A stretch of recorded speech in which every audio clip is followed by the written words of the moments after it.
Las enfermedades pulmonares parenquimatosas difusas abarcan un gran número de condiciones, con una amplia gama de causas, manifestaciones clínicas, imágenes y características patológicas, así como resultados variables. A pesar de la heterogeneidad intrínseca de este grupo de enfermedades, en la mayoría de ellas, las paredes de los alvéolos pulmonares están infiltradas por diversas combinaciones de células inflamatorias, fibrosis y proliferación de ciertas células que forman la pared alveolar normal. Dado que estas anomalías patológicas predominan en el intersticio pulmonar, los trastornos se denominan enfermedades pulmonares intersticiales, NEPI. La fibrosis pulmonar idiopática, NFPI, es el arquetipo de la fibrosis y la más común de las EPI. Caracterizada por un patrón de imagen y patológico de neumonía intersticial usual, NNIU, sin una causa identificable, o asociada a una enfermedad conocida por su asociación con la fibrosis pulmonar, ocurre más comúnmente en hombres, proporción hombre. Mujer 7, 3, y es más común en personas 60 años. La FPI es una enfermedad crónica e irreversible, que progresa a la insuficiencia respiratoria y la muerte, intervalo medio entre el diagnóstico y la muerte, 3 años. A diferencia de la FPI, otras EPI generalmente se caracterizan por una edad media de presentación menor, 20 a 60 años, y una proporción entre sexos más equilibrada. Las variables características patológicas subyacentes de otras EPI con fibrosis suelen ser menos prominentes que la infiltración inflamatoria, traducida en mayor heterogeneidad, a menudo. Resultados menos graves, en comparación con la FPI. Sin embargo, un número de estas otras EPI también se caracterizan por fibrosis progresiva. Como en cualquier otro órgano, la fibrosis pulmonar puede ser la manifestación de otras entidades clínicas, y si es progresiva, finalmente resultará en la insuficiencia del órgano, causando síntomas respiratorios, intolerancia al ejercicio, reducción de la calidad de vida y mayor riesgo de muerte. A los fines de su clasificación y manejo, por lo general, las EPI se asignan a muchas categorías de enfermedades, sobre la base de una enfermedad subyacente conocida por EJ, fibrosis pulmonar asociada con artritis reumatoidea, AREPI, un agente desencadenante por EJ, neumoconiosis, o causa desconocida por EJ, FPI. La formación de fibrosis es una respuesta corporal esencial contra los patógenos y en condiciones normales, en la cicatrización de las heridas. La fibrosis pulmonar tiene varios desencadenantes específicos. Se desencadenan cascadas exageradas de respuestas inflamatorias y fibróticas, que conducen a la formación de tejido fibrótico, remodelación, depósito de matriz extracelular que, a su vez, perpetúa la formación de fibrosis. Aún se conoce muy poco sobre la fisiopatología de entidades patológicas específicas, y de los factores que diferencian la reparación normal de las heridas de la progresión a la fibrosis. Aunque la susceptibilidad y las respuestas inflamatorias iniciales, diferentes según cada enfermedad, se consideran importantes, actualmente se cree que en fases posteriores intervienen mecanismos comunes a ellas. Diversos estudios genéticos han identificado variantes comunes y raras, que se asocian con mayor susceptibilidad a las enfermedades pulmonares fibróticas, con notables similitudes con la FPI familiar y otras epifibróticas. Por ejemplo, un polimorfismo frecuente en el promotor de MUC5B, que participa en la limpieza de las vías respiratorias y la defensa del huésped contra las bacterias, se asocia con mayores riesgos de FPI, AR-CONEPI, NA, AR-EPI, y neumonitis por hipersensibilidad crónica, NNHC, pero no la esclerosis sistémica ES-CONEPI, NES-EPI, la sarcoidosis o el síndrome antisintetasa. El acortamiento de los telómeros y las mutaciones de los genes relacionadas con los telómeros, se encuentran en la FPI y otras enfermedades fibróticas. Algunas variantes genéticas raras, como las relacionadas con las mutaciones de los telómeros, están claramente asociadas con la enfermedad progresiva. Además de los diferentes factores de riesgo genéticos compartidos, las EPI tienen valores iniciales heterogéneos y superpuestos. En la FPI, todavía no ha quedado establecido si la agresión a la integridad de las células epiteliales alveolares puede iniciar la enfermedad, por la interacción entre las células epiteliales y los miofibroblastos. Entre los pacientes con sarcoidosis, solo un pequeño porcentaje con inflamación granulomatosa en respuesta a un supuesto desencadenante, persistente y desconocido, progresa a fibrosis. En la SEPI se observa una combinación de disfunción inflamatoria con disfunción endotelial, mientras que, en la mayoría de los pacientes, la vasculopatía conduce a la fibrosis pulmonar, lo que permite establecer el pronóstico. La investigación de condiciones específicas sugiere que varias respuestas inflamatorias pueden conducir a un ambiente profibrótico y a un medio de citocinas, incluyendo, especialmente, a factores de crecimiento, como el transformación, del tejido conectivo, derivado de plaquetas, de señalización WNT, Hedgehog. Las vías descendentes compartidas activan y mantienen una interacción compleja que provoca la activación y diferenciación de los fibroblastos en miofibroblastos, que, además, orquestan la fibrogénesis. Una vez establecidos, los cambios en el tejido estructural y el medio profibrótico forman un avance, que lleva a una fibrosis que se perpetúa a sí misma. Entidades con fibrosis pulmonar. Las EPI se pueden dividir en 5 categorías clínicas amplias. EPI relacionadas con distintas enfermedades primarias, por EJ, sarcoidosis, granulomatosis de células de Langerhans, neumonía eosinofílica, linfangioleumiomatosis y proteinosis alveolar pulmonar. EPI relacionadas con exposiciones ambientales, que incluyen la neumoconiosis por inhalación de sustancias inorgánicas y neumonitis por hipersensibilidad, principalmente relacionada con la inhalación de partículas orgánicas, por EJ, exposición doméstica u ocupacional al moho o pájaros u otras exposiciones. EPI inducida por fármacos, drogas ilícitas o irradiación. EPI asociadas con enfermedad del tejido conectivo. AREPI y SEPI, miopatía inflamatoria idiopática, y enfermedad de Sjögren primaria, y neumonía intersticial idiopática inespecífica y otras entidades menos comunes. La fibrosis pulmonar puede ocurrir en el contexto de muchas de estas EPI y se puede hacer una separación entre la fibrosis pulmonar en el contexto de las enfermedades sistémicas subyacentes, como la etc. y la sarcoidosis, y las afecciones que están restringidas al pulmón, como la NHC, la FPI por fármacos, la FPI inespecífica, y la FPI. También hay una superposición entre los grupos, por EJ, fibrosis pulmonar inducida por medicamentos en la etc. y una predisposición genética en varias EPI. Debido a la epidemiología y carga de la fibrosis dentro de cada categoría diagnóstica, los médicos ven con mayor frecuencia a pacientes con etc. EPI, FPI, NHC, sarcoidosis o EPI fibrótica inclasificable. Actualmente, existe un interés específico en el desarrollo potencial de fibrosis después de COVID-19. Aunque la infección con síndrome respiratorio agudo severo coronavirus 2, SARS-CoV-2, causa variados síntomas de enfermedades pulmonares, el sexo masculino, la edad avanzada, la obesidad y las condiciones coexistentes parecen ser factores de riesgo para el desarrollo del SRAS. La fibrosis pulmonar es una complicación conocida de las enfermedades respiratorias agudas, SDRA, mientras que hay similitudes en la respuesta fibroproliferativa y los factores de riesgo, en la fibrosis pulmonar en el contexto del SDRA, y la fibrosis pulmonar en el contexto de otras enfermedades. Sin embargo, el análisis de los datos de seguimiento a largo plazo después de SDRA o infección con otra cepa de SRAS-CoV-2, en 2003 mostró cambios fibróticos que, en su mayoría, permanecieron estables a lo largo del tiempo, con poca relevancia clínica. En estudios prospectivos de la actualidad se están investigando el efecto y el curso a largo plazo de la fibrosis pulmonar causada por COVID-19, enfoque diagnóstico. Aparte de los síntomas específicos de la enfermedad, los principales síntomas de presentación son, tos, disnea de esfuerzo progresiva e intolerancia L al ejercicio. A menudo, el diagnóstico se retrasa varios meses o incluso años. Es necesario hacer una historia clínica exhaustiva, que incluya las exposiciones ambientales, el uso de medicamentos y los signos extrapulmonares.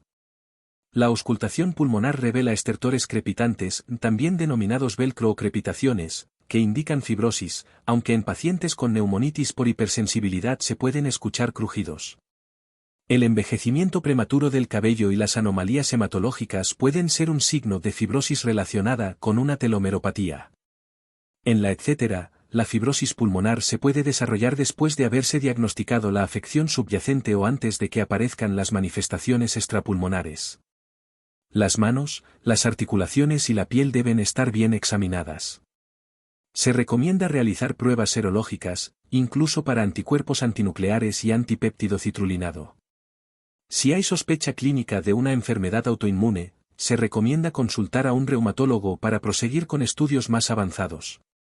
La tomografía computarizada, TCL, de alta resolución establece el diagnóstico de fibrosis pulmonar, al revelar reticulado, distorsión de la arquitectura y pérdida del volumen pulmonar.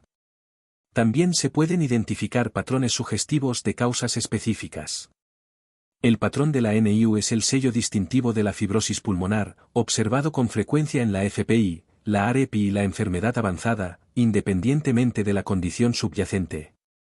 Por el contrario, el patrón más común en la SPI es el de la neumonía intersticial inespecífica, con reticulado mixto y atenuación de vidrio esmerilado, en diferente medida, a menudo con bronquiectasias por tracción, distribución central axial y preservación del área subpleural. Las imágenes expiratorias pueden ser útiles, especialmente en la NHC. Las pruebas de función pulmonar evalúan el nivel de deterioro de la enfermedad y es la medida más utilizada para monitorear el curso de la enfermedad y la respuesta a la terapia. En los pacientes con fibrosis pulmonar, típicamente, las pruebas muestran un patrón de función pulmonar restrictivo, disminución de la capacidad vital funcional ACVF, relación de volumen expiratorio forzado en 1 segundo / CVF normal o disminuida, capacidad pulmonar total disminuida, volumen residual bajo, junto con la disminución de la capacidad de difusión del monóxido de carbono. Sin embargo, la función pulmonar normal no descarta la fibrosis pulmonar. Si la combinación de hallazgos clínicos e imágenes no son diagnósticos, se debe recurrir a procedimientos más invasivos. El lavado broncoalveolar ayuda al diagnóstico de neumonitis por hipersensibilidad y sarcoidosis. Las biopsias de la mucosa bronquial y los ganglios linfáticos están indicadas cuando se sospecha sarcoidosis. Se recomienda que toda la información recopilada sea sintetizada por un equipo multidisciplinario con experiencia en EPI, que puede establecer un diagnóstico o discutir la indicación de procedimientos diagnósticos adicionales, como la biopsia pulmonar toracoscópica o la criobiopsia transbronquial. Es muy importante evaluar el peso del diagnóstico y las consecuencias terapéuticas contra los riesgos potenciales asociados a cada procedimiento, para encarar la discusión entre los miembros del equipo multidisciplinar, con la participación del paciente. La consideración del curso de la enfermedad es importante para guiar el diagnóstico y el tratamiento, ya que puede reducir la necesidad de procedimientos de diagnóstico invasivos. Aunque en la mayoría de los casos, el primer diagnóstico de elección puede hacerse con suficiente confianza, un subgrupo de pacientes con EPI sigue siendo inclasificable, incluso después de una evaluación exhaustiva, fibrosis pulmonar progresiva. En prácticamente todos los pacientes con un diagnóstico seguro, el curso natural de la FPI no tratada es su progresión a la insuficiencia respiratoria. Por el contrario, más de la mitad de los pacientes con diagnóstico de fibrosis pulmonar distinta de la FPI tiene una enfermedad crónica estable o que mejora con la terapia inmunomoduladora. A pesar del tratamiento considerado apropiado, una proporción de pacientes tendrá fibrosis pulmonar progresiva asociada con empeoramiento de los síntomas respiratorios, disminución de la función pulmonar, empeoramiento de la calidad de vida, con riesgo de muerte, independiente de la clasificación de la EPI. Los resultados pueden ser similares a los de la FPI, especialmente en pacientes con un patrón de NIU, como aquellos con AREPI y algunos con NHC. La progresión y el pronóstico dependen de la entidad subyacente. Sin embargo, el curso longitudinal de la enfermedad varía y debe ser identificado en forma individual, ya que tiene implicancias para las decisiones y el tratamiento. En ocasiones, puede dar lugar a una reconsideración del diagnóstico. En series de casos, los predictors de progresión de la enfermedad, a pesar de la terapia inmunomoduladora, incluyen las características demográficas, por EJ, ascendencia africana en pacientes con SPI o sarcoidosis, enfermedad más extensa en las imágenes de la TC, mayor deterioro de la función pulmonar, presencia de panal de abejas, un patrón de NIU en la TC, con persistencia del agente causante de la enfermedad. No existe una definición estándar de progresión de la enfermedad en pacientes con fibrosis pulmonar. Debido a que una disminución de la CVF predice la muerte en pacientes con FPI, es una medida que se ha utilizado como un punto fundamental en los estudios de fármacos antifibróticos. En un ensayo clínico que evaluó la eficacia de un tratamiento antifibrótico en pacientes con EPI fibrótica progresiva, en 41 se requirió el cumplimiento de al menos uno de los siguientes criterios de progresión de la enfermedad, dentro de los 24 meses previos a la detección: disminución relativa del 10% o más de la CVF pronosticada, disminución relativa del 5 a 10% del valor pronosticado de la CVF y empeoramiento de los síntomas, o un aumento en la extensión de la enfermedad en la TC de tórax. También se han utilizado otros criterios. En la práctica clínica no se ha aceptado formalmente un umbral o tasa de disminución. La evaluación de la progresión de la fibrosis se basa generalmente en pruebas seriadas de función pulmonar realizadas a intervalos de 3 a 6 meses. Debido a que pequeñas variaciones en la CVF pueden ser confundidas con errores de medición, la evaluación multimodal de la progresión también incluye empeoramiento de los síntomas y la capacidad para el ejercicio, aumento de la fibrosis en las imágenes, disminución de la capacidad pulmonar de difusión del monóxido de carbono, necesidad de oxigenoterapia, y eventos clínicos predictors de una muerte temprana, exacerbación aguda de la fibrosis u hospitalización no selectiva. Tratamiento. Para la mayoría de los pacientes, el diagnóstico de fibrosis pulmonar es un veredicto que cambia la vida. La incertidumbre sobre el pronóstico, junto con un aumento de la carga de los síntomas, tiene un efecto importante en la calidad de vida, tanto del paciente como de sus familiares. Según la afección subyacente, el tratamiento puede tener como objetivo mejorar la enfermedad o enlentecer su progresión, y mejorar o mantener la calidad de vida. En pacientes con NHC, es prioritario evitar el antígeno ofensivo y alentar el cese del tabaquismo. Se recomienda la vacunación contra el neumococo y la influenza. Sobre la base de la opinión experta, en pacientes con hipoxemia en reposo, presión parcial de O2 arterial a PaO2, 55 mm Hg, saturación de O2 medida por oximetría de pulso 89%, o PaO2 menor que 60 mm Hg y sonar pulmonal o policitemia, se indica O2 suplementario. La rehabilitación pulmonar y la oxigenoterapia ambulatoria en pacientes con hipoxemia de esfuerzo aislada mejora la calidad de vida, reduce la disnea y aumenta la capacidad para caminar. La identificación y el tratamiento certero de las condiciones coexistentes son esenciales. El trasplante de pulmón es una opción para pacientes seleccionados, aunque la enfermedad extrapulmonar o una enfermedad coexistente grave pueden descalificarlos como receptores, especialmente aquellos con etc. Para muchos, la atención se centra en los cuidados paliativos. Las decisiones sobre el tratamiento farmacológico se basan en el diagnóstico subyacente y el curso de la enfermedad. Para pacientes con FPI, se recomienda el tratamiento con medicamentos antifibróticos, pirfenidona o nintedanib. En la mayoría de los casos de epifibrótica distintas de la FPI, están indicados los inmunomoduladores, solos o con glucocorticoides, los que generalmente se utilizan como terapia de primera línea si existe sospecha de inflamación. Sin embargo, excepto para la SEPI y la sarcoidosis, la evidencia en apoyo de este enfoque es muy débil. En pacientes con un patrón de NIU, existe una preocupación teórica acerca de que la inmunosupresión puede no ser beneficiosa o, incluso, ser dañina, como se demostró anteriormente en la FPI. El nintedanib ha sido aprobado en EU y Europa para los pacientes con SPI y epifibrótica crónica con fenotipo progresivo. Este agente no se asocia con mejoría de la función, pero amortigua la disminución de la CVF, aproximadamente a la mitad, apoyando la noción de que la fibrosis pulmonar progresiva puede ser susceptible de tratamiento con antifibróticos, independientemente de la enfermedad específica subyacente. La pirfenidona reduce la progresión de la enfermedad en pacientes con epifibrótica progresiva inclasificable. Al considerar el tratamiento farmacológico, debe haber un equilibrio entre el beneficio de la preservación de la función pulmonar a largo plazo con el riesgo de efectos secundarios. Pero, aún quedan muchas preguntas sobre el momento y la secuencia de estos tratamientos. Guías futuras. La fibrosis pulmonar es un proceso patológico proveniente de múltiples causas subyacentes. La vigilancia de la progresión de la enfermedad se ha convertido en una prioridad en las guías de decisiones terapéuticas.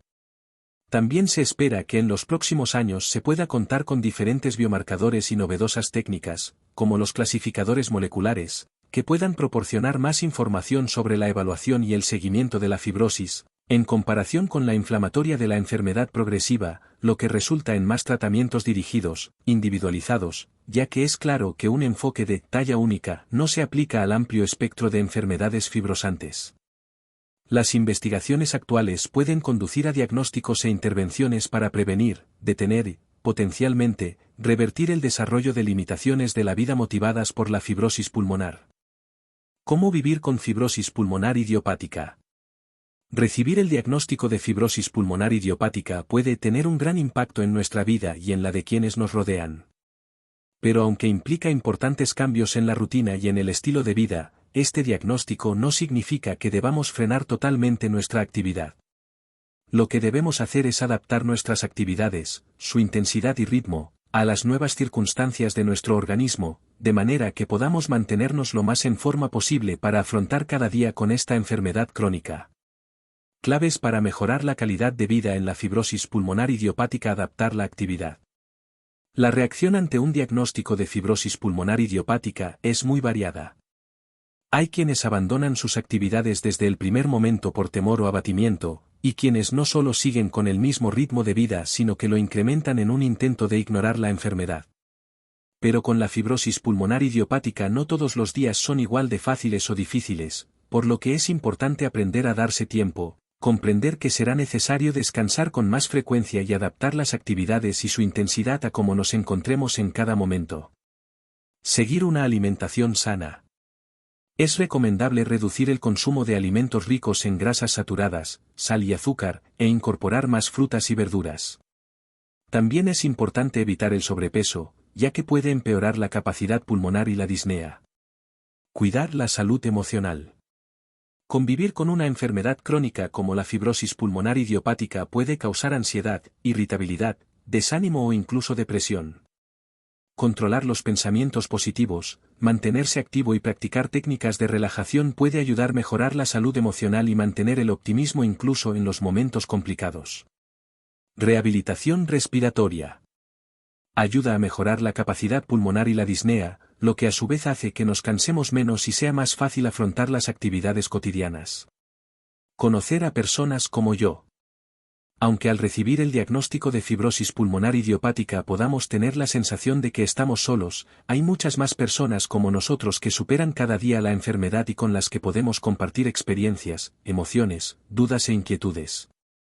Estar en contacto con otros pacientes nos puede ayudar a entender mejor la enfermedad, a superar los vaivenes emocionales e incluso a resolver algunos problemas que podamos encontrar en nuestro día a día. ¿Qué dieta deben seguir los pacientes con FPI? La alimentación es una parte fundamental para los pacientes con fibrosis pulmonar idiopática, FPI. Es importante que se siga una alimentación variada y equilibrada adoptando siempre el patrón de la dieta mediterránea. En la actualidad, la FPI no tiene cura, pero existen medicamentos antifibróticos que ralentizan la progresión de esta patología. Es fundamental llevar un control de los síntomas gastrointestinales que en ocasiones puede provocar la medicación, como son reflujo gastroesofágico, náuseas, vómitos y diarrea. Llevar una dieta sana y equilibrada es importante para cualquier persona, esté sana o tenga alguna patología, también los pacientes con FPI, afirma Bárbara Romano, nutricionista del Hospital Clínic de Barcelona. Sin embargo, es importante que los pacientes con FPI sigan además unas recomendaciones específicas que suelen ir muy relacionadas a la sintomatología que puedan tener según la medicación que les hayan pautado. No todos los pacientes tienen síntomas, ni todos tienen los mismos ni tampoco el mismo proceso de recuperación. Como regla general, es importante seguir 4 consejos. Según enumera Romano. Masticar bien los alimentos para así dedicar más espacio y tiempo a lo que comemos. Fraccionar la alimentación. Esto es, comer varias veces al día ya que así se regula mejor el hambre. Ambas cosas ayudarán a tener una mejor digestión. Es recomendable planificar bien las comidas pues será más fácil prepararlas e incluir en ellas los alimentos necesarios. Una regla de oro que nos ayudará a comer mejor y más sano es comprar más en el mercado y menos en el supermercado, así se tendrán más productos naturales y de temporada y menos procesados, apunta la experta. En cuanto a la dieta, lo más importante es que sea variada y equilibrada. Es importante aumentar el consumo de frutas y verduras y elegir productos integrales en vez de refinados, siempre que no haya síntomas gastrointestinales. No quiere decir que los alimentos refinados no se puedan comer, aclara la nutricionista, pero conviene recordar la importancia de consumir alimentos integrales porque son más nutritivos. Por otro lado, es importante incluir semanalmente un consumo de lácteos si no tienen problemas de intolerancia, y de alimentos proteicos priorizando aquellos que no contengan muchas grasas saturadas. Por otra parte, reducir todo lo posible el consumo de bollería, snack y precocinados. En lo que respecta a la forma de cocinar, lo más recomendable es hacer los platos a la plancha, al horno, al vapor, hervidos o al microondas, etc. Incluso, hacer estofados. Los fritos y los rebozados, mejor que sean para consumo ocasional. Máximo 2 veces por semana, mejor incluso, si son menos. Un truco muy saludable que da mucho sabor a los platos es hacer sofritos, aconseja. En el caso de las cenas, es importante que las cenas sean ligeras. Esto es, que ni sean muy grandes en cantidad ni muy grasas ni condimentadas. Además, es muy recomendable dejar 2 horas entre la cena y la hora de irse a la cama para evitar el reflujo gastroesofágico que, según explica Romano, se ha visto que puede influir en la función pulmonar. Igualmente, se debería dejar pasar también 2 horas entre la comida y la siesta, sin embargo en este caso es más difícil por los horarios y las costumbres que tenemos, así es importante asegurar al menos la postura. Es recomendable que no se esté totalmente tumbado sino en un ángulo de 30 o 45. En el caso de que los pacientes tengan síntomas, hay que seguir unas recomendaciones específicas que serán pautadas por el especialista. Un consejo que pueden seguir si su médico lo indica es la de tomar probióticos, que ayudan a restablecer la flora intestinal y a que el paciente se recupere antes de sus síntomas, apunta. Por ejemplo, tomar yogures aportan probióticos de forma natural, cápsulas o suplementos. Estos últimos serían indicados cuando hay diarreas o se están tomando antibióticos. En todos los casos, hay que preguntar al especialista y seguir sus indicaciones, no todos los pacientes con PFI son iguales.